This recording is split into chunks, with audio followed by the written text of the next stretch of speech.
আসসালামু আলাইকুম। ড্রামার শোতে আমরা আমাদের ফিমেল লিড ডামিকে দেখতে পাই। এখানে সে তার ম্যাজিক প্র্যাকটিস করতেছিল এবং ম্যাজিক প্র্যাকটিস করতে করতে সে একটা পট ভেঙে ফেলে। আর সেই পট থেকে একটা মাছ বের হয়ে যায়। এতে দামি অনেক বেশি ভয় পেয়ে যায়, কারণ এই মাছটি তার মাস্টারের অনেক বেশি প্রিয় ছিল।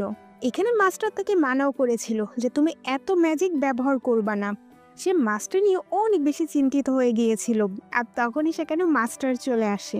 এখানে মাস্টার আসার পর তাকে অনেক বকা দিতে থাকে, বলে আমি তোমাকে সাবধানে থাকতে বলছিলাম এবং এত পাওয়ার ইউজ করতে মানা করছিলাম। তুমি জানো না এই মাছটি ধরার জন্য আমি কত কষ্ট করেছিলাম। কিন্তু আমাদের দামি সেই মাছটি ব্যবহার করে একটি খাবার বানিয়ে দেয়। এতে মাস্টার আরো বেশি রেগে যায় এবং বলে, ঠিক আছে, আর সহ্য করা যাচ্ছে না। আমি তোমাকে অনেক বছর এই মাউন্টেনে রেখেছি, এখন সময় এসেছে তুমি শহরে চলে যাও। সে দামিকে তার বাসা থেকে বের করে দিতে যায়। এখানে দামি বলে, আমি শহরে যাই কি করব। তখন মাস্টার তাকে একটি পেপার দেয় এবং বলে, এই বার্থ ডেটের একজনকে তোমার খুঁজে বের করতে হবে। আর সেই মানুষটার নাম হবে মিস্টার লি। আর তুমি যখন তাকে খুঁজে পাবে তার সঙ্গে বিয়ে করবে। তখন দামিনী বলে, বিয়ে করারটা কি খুব দরকার? তখন মাস্টার বলে, হ্যাঁ, খুবই দরকার। তুমি যদি তাকে বিয়ে না করো তাহলে তোমার জীবনে অনেক বড় বিপদ চলে আসবে। তখন বলে, তাহলে আমি তাকে খুঁজবো কি করে? তখন মাস্টার তাকে একটি কম্পাস দেয়। তুমি এই কম্পাসের সাহায্যে যেতে থাকো এবং তুমি যখন তার সামনে যাবে তুমি ঠিকই তাকে চিনতে পারবে। তারপর দামিনী সেখান থেকে চলে যায়। এতে মাস্টার অনেক বেশি খুশি হয় এবং মনে মনে বলে, এ যদি আর কিছুদিন আমার বাসায় থাকতো তাহলে আমার পুরো বাসায় ভেঙে ফেলতো। এরপর আমরা দেখি যে অনেকগুলো লোক একজনকে মারতেছে। তারপর অ্যাসিস্ট্যান্ট তার বস মিস্টার লিকে বলে, আমরা এখন এর সঙ্গে কি করব? আর এই লোকটি আমাদের কোম্পানির তথ্য চুরি করেছিল, তো এখন কি করব আমি এর সঙ্গে? এখানে ম্যানেজার বারবার ক্ষমা চাচ্ছিল যে এইরকম কাজ আমি আর কখনো করব না। আমার বাসায় অনেক ছোট ছোট বাচ্চা আছে, তাদের খেয়ালও আমার রাখতে হবে। কিন্তু মিস্টার লি তাকে ক্ষমা করে না এবং বলে, এর এমন অবস্থা করো সে যেন কথা বলতে না পারে এবং চোখ দিয়ে কিছু দেখতেও না পারে। মিস্টার লি যখন চলে যাবে তখন ম্যানেজার বলে, তুমি অনেক বেশি অহংকারী। তুমি এত অহংকার কেন করো? তোমার তো পাওয়ার নেই, তুমি চলতেও পারো না। আর তোমার বাবা মা তারা তো ছোটবেলায় চলে গিয়েছে। আর এমন কেউ নেই যে তোমাকে ভালোবাসবে। আর তুমি এমন কাউকে পাবাও না। অ্যাসিস্ট্যান্ট এটা শুনে অনেক বেশি রেগে যায় এবং বলে, এর পাও ভেঙে ফেলো। এরপর আমরা আবার দামিকে দেখতে পাই। সে সিটিতে চলে এসেছে। সে একটি বিল্ডিং এর বাইরে দাঁড়িয়েছিল এবং বলে, আমার হাজবেন্ড এই বিল্ডিং এর ভিতরেই আছে। কিন্তু সে বিল্ডিং এর ভিতর থেকে অনেক বেশি নেগেটিভ এনার্জি আসতেছিল। দামিনী মনে মনে ভাবে, এই ডেভিল স্পিরিটটার কার মধ্যে আছে যার মধ্যে এত বেশি নেগেটিভ এনার্জি? অন্যদিকে মিস্টার লি তার অ্যাসিস্ট্যান্টকে বলতেছে, যত প্রমাণ আছে তুমি পুলিশকে দিয়ে দাও, এরপর যা করার পুলিশ করবে। তারপর দামিনী বিল্ডিং এর ভিতরে চলে আসে। এখানে দারোয়ান তাকে আটকানোর চেষ্টা করে। দারোয়ানকে দেখে দামিনী বলে, এ আমার হাজবেন্ড না, এ আমার হাজবেন্ড হতে পারে না। কিন্তু গার্ড তখনও তাকে আটকাতে চেষ্টা করে। তখন দামি বলে, আমাকে আটকাবে না, আমি আমার হাজবেন্ডকে খুঁজতে এসেছি। তখন গার্ড বলে, তোমার মতো এমন গরিব লোক এখানে প্রত্যেক দিনই আসে, আর তোমার হাজবেন্ড এত বড় বিল্ডিং এ কি করবে? দামিনী গার্ডকে বোঝানোর চেষ্টা করতেছে, কিন্তু গার্ড কিছুতেই বুঝতেছিল না। আর তখনই সেখানে মিস্টার লি চলে আসে এবং মিস্টার লিকে আসতে দেখে কম্পাস তার দিকেই ইশারা করে। তখন দামিনী বুঝে যায় এটাই হচ্ছে তার হাজবেন্ড এবং গার্ডকে বলে, ওই দেখো, ওই যে আমার হাজবেন্ড। এখানে অ্যাসিস্ট্যান্ট তাকে আটকায়, কিন্তু দামিনী শোনে না এবং সোজা যে মিস্টার লি এর কোলে বসে পড়ে এবং তাকে হাজবেন্ড বলতে থাকে। এখানে দামিনী মিস্টার লুকে খুব ভালোভাবে দেখতেছিল আর মনে মনে ভাবে, এর ভিতর থেকেও কিছুটা ব্ল্যাক এনার্জি আসতেছে আর আমি এটা ধ্বংস করতে পারবো। এখানে মিস্টার লি বলে, তোমার এত কেন দেরি হয়ে গেল? আমি তোমার জন্য কতদিন ধরে অপেক্ষা করতেছিলাম।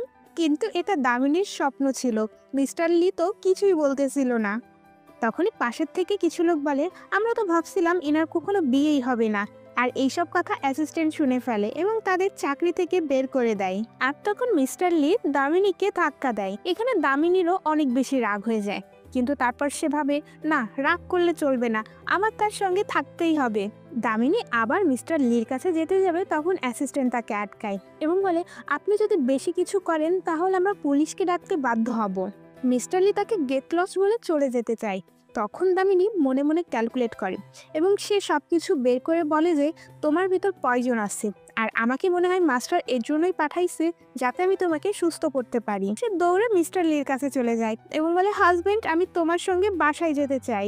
মিস্টার লি তাকে সরে যেতে বলে। এখানে দামিনী তার পা ধরে বসে পড়ে। এখানে অ্যাসিস্ট্যান্ট তাকে সরানোর চেষ্টা করে। তখন দামিনী তার পাওয়ার ব্যবহার করে এবং অ্যাসিস্ট্যান্টকে সেখান থেকে দূরে সরিয়ে দেয়। তখন দামিনী বলে, তুমি যদি আমাকে বিয়ে করো, তোমার যে আনলাক আছে সেটা চেঞ্জ হয়ে যাবে। এখানে মিস্টার লি কিছুই বুঝতে পারতেছিল না। তখন দামিনী বলে, তুমি কিছুক্ষণের মধ্যে অনেক বড় একটা বিপদে পড়বা। তখন অ্যাসিস্ট্যান্ট বলে, তুমি কেমন ননসেন্সের মতো কথা বলতেছো, এমন কথা বলার সাহস হলো কি করে তোমার?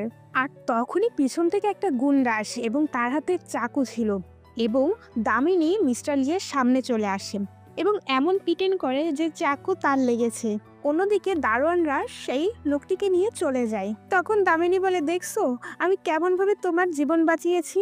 তখন দামিনী বলে, আমি তোমাকে সেই কখন থেকে এটাই বোঝানোর চেষ্টা করতেছি, তুমি যদি আমাকে বিয়ে করো তোমার সবকিছু ঠিক হয়ে যাবে।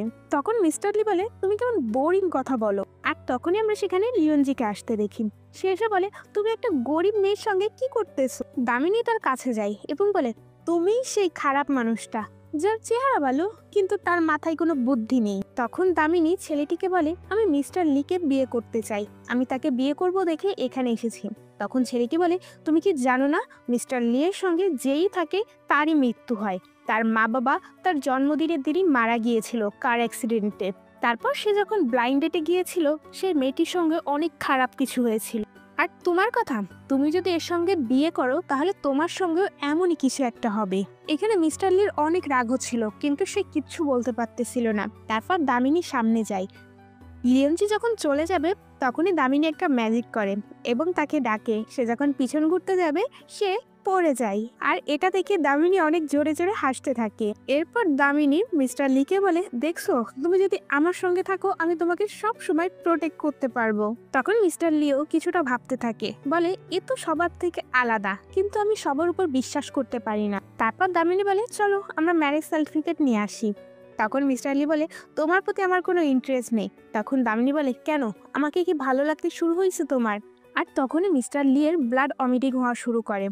এটা দেখে দামিনী চেক করে এবং বলে, তুমি তো পার্মানেন্টলি ইল আর তুমি 3 বছরের বেশি বাঁচবা না।